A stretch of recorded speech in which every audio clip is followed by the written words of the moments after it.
Bonjour les enfants. Nous avons vu dans la vidéo précédente que pour représenter une part d'une collection, on pouvait utiliser deux images, les fractions ou bien les pourcentages. Quand on regarde cette situation qui représente les ventes de pâtisseries réalisées le midi, on voit justement que on nous présente des parts vendues. Par exemple, pour les croissants, le pâtissier a fabriqué 180 croissants et on nous dit qu'il a vendu un tiers de ces 180 croissants. Un tiers, c'est la proportion de croissants qui a été vendue par rapport au nombre de croissants fabriqués. Ici, c'est une fraction qui représente la part vendue. Pour les pains au chocolat, on nous donne un pourcentage. 25% des pains au chocolat ont été vendus. Cela veut dire que la proportion de pains au chocolat vendus par rapport aux 300 fabriqués est de 25%. Pour les pains au raisin, c'est aussi un pourcentage. Par rapport aux 150 pains au raisin fabriqués, la proportion de pains au raisin vendus est de 20%. Et enfin, pour les brioches, pour 100 brioches fabriquées, il y en a une proportion de 2/5 qui a été vendue.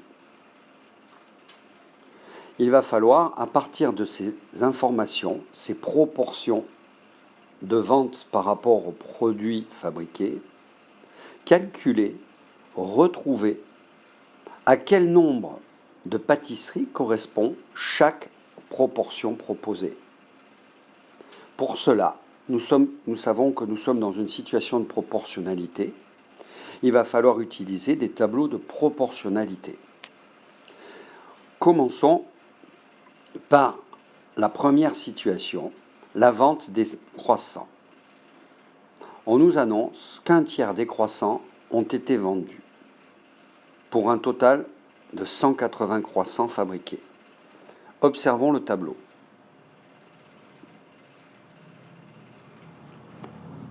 Ici, dans le tableau, on part de la proportion donnée. 1 croissant vendu pour 3 fabriqués. On se rend compte tout de suite que d'un point de vue de proportionnalité, on a un rapport de x3. L'information donnée est que ici, le total n'est pas de 3, mais de 180. Donc, au lieu d'avoir 3 croissants, on en a 180. On peut se dire, en respectant la proportionnalité imposée par le tableau, que quelque chose fois 3 égale 180. On peut aussi chercher combien de 3 faut-il pour faire 180. On se rend compte que 18 est dans la table de 3 et que c'est 3 fois 6. Donc on est sur un fois 60. Deux solutions s'offrent à nous pour trouver le nombre de croissants vendus. 1 fois 60 est égal à 60. Ou bien 60 fois 3 égale 180. Donc la réponse est 60 croissants vendus. Pour 60 représente un tiers de la collection de 180 croissants. Regardons la deuxième situation. Pour la vente des pains au chocolat, la proportion de 25% nous indique qu'un total de 25 pains au chocolat sont vendus par rapport à 100 fabriqués, c'est-à-dire 25 vendus pour 100 fabriqués. On voit ici aussi, de suite, le rapport de proportionnalité, c'est-à-dire qu'ici, on voit que pour faire 100, il faut 4 fois 25. On nous indique que la quantité réelle de pain au chocolat fabriqué est de 300.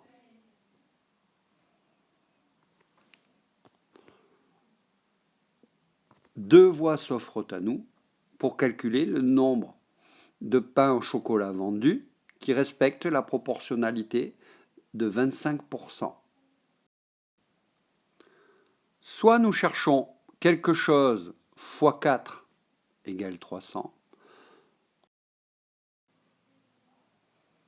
soit nous nous appuyons sur le fait que 300, c'est le triple de 100, c'est 3 fois plus.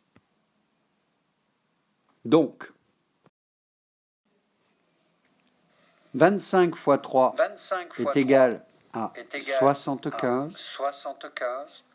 Et on peut vérifier que 75 fois 4 est bien égal à 300. La proportion de pain au chocolat vendu pour 300 fabriqués est de 75. 75 pains au chocolat vendus pour 300 fabriqués. Cela représente une proportion de 25%. Regardons maintenant la troisième situation, celle des pains au raisin. Celle-ci nous est présentée par un pourcentage également qui nous indique que 20 pains au raisin sont vendus pour un total de 100 fabriqués. C'est une proportion de 20%. En l'observant, on peut établir, comme nous l'avons fait précédemment, qu'il existe un rapport entre 20 et 100 de fois 5. Cela va nous servir. On nous indique que le total des pains au raisin fabriqués réels n'est pas de 100, mais de 150. Nous devons chercher quelque chose fois 5 égale 150, ou bien 100 fois quelque chose égale 150. Certains d'entre vous pourront trouver qu'il s'agit d'un fois 1,5. Utilisons la règle du zéro et nous voyons que 150, c'est 15 dizaines. 15 fait partie de la table de 5 et c'est 3 fois 5. Si 3 fois 5 égale 15, 30 fois 5 est égal à 150. On pourra vérifier avec la calculette que 20 fois 1,5 égale 30. En conclusion, 30 pains au raisin ont été vendus pour 150 fabriqués. Ces 30 pains au raisin vendus représentent une proportion de 20% du total des pains fabriqués. Dans la dernière situation, la vente des brioches, on nous indique avec 2/5, avec la fraction 2/5, que 2 brioches sont vendues pour 5 fabriquées.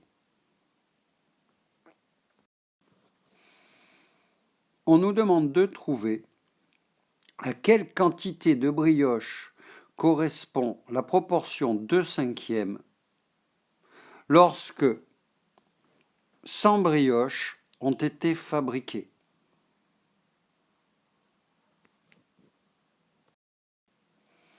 Nous savons que 100, c'est 5 fois 20. C'est-à-dire que cette quantité de brioches fabriquées, par rapport à la proportion donnée de 2/5, est 20 fois plus grande. Donc si l'on fabrique 20 fois plus de brioches, en respectant la proportion de 2/5, on vendra aussi 20 fois plus de brioches. 2 fois 20 égale 40. On aurait pu également chercher le rapport de proportionnalité. On l'avait vu dans la vidéo d'introduction qui présentait aussi une proportion de 2/5, que 2 fois 2,5 égale 5. 40 fois 2,5 est bien égal à 100. En conclusion, la proportion de 2/5 de brioches vendues par rapport au total correspond à 40 brioches vendues pour 100 fabriquées. On pourra dire de la même façon que la proportion de brioches vendues par rapport au nombre de brioches fabriquées est de 40%.